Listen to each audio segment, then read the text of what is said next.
জুলাই গণঅভ্যুত্থানের দ্বিতীয় বর্ষপূর্তি উপলক্ষে বিভিন্ন জেলায় পালিত হল বর্ণাঢ্য র্যালি, সভা সমাবেশ ও দোয়া মাহফিল সহ নানা কর্মসূচি।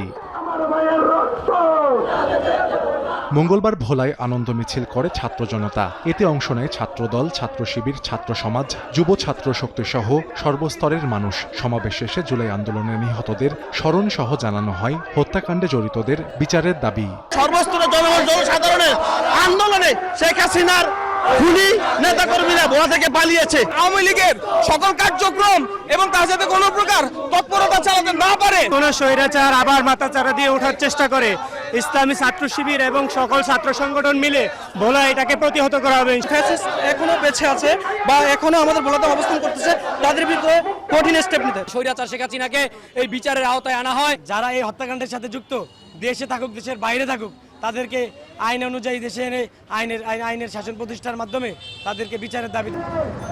চট্টগ্রামে রিকশা র্যালি করেছে এনসিপি। নগরীর বিপ্লব উদ্যান থেকে শুরু হওয়া র্যালিতে অংশ নেন শিক্ষার্থী সহ নানা শ্রেণী পেশার মানুষ। জুলাইয়ের চেতনাকে ধারণ করে দল মত নির্বিশেষে ঐক্যবদ্ধ থাকার আহ্বান জানান বক্তারা। হাসিনার উৎখাতকে সুন্দরভাবে আমরা উদযাপন করতেছি। এই আনন্দ মিছিলটাকেই আমরা আরো বরণ করে নিতে আমাদের রিকশাওয়ালা ভাইদের সাথে আনন্দ উপভোগ করার জন্য আজকে রিকশা র্যালি করতেছি। সবাই জুলাইকে স্মরণ করতে পারে, জুলাই স্মৃতি যাতে কেউ ভুলে না যায়, এটা যাতে আমাদের মধ্যেই বিচরণ করতে থাকে।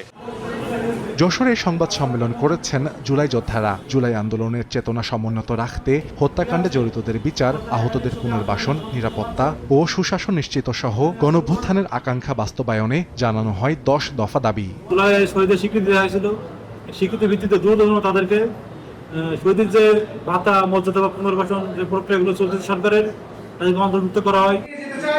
জুলাই গণঅভ্যুত্থানের দ্বিতীয় বর্ষপূর্তি উপলক্ষে ঝিনাইদহে হয়েছে আলোচনা সভা। জুলাই যোদ্ধাদের আত্মত্যাগ জাতির জন্য অনন্য দৃষ্টান্ত উল্লেখ করে শহীদদের আদর্শ নতুন প্রজন্মের মাঝে ছড়িয়ে দেওয়ার আহ্বান জানান বক্তারা। পরে শহীদদের আত্মার মাগফিরাত কামনায় করা হয় বিশেষ দোয়া।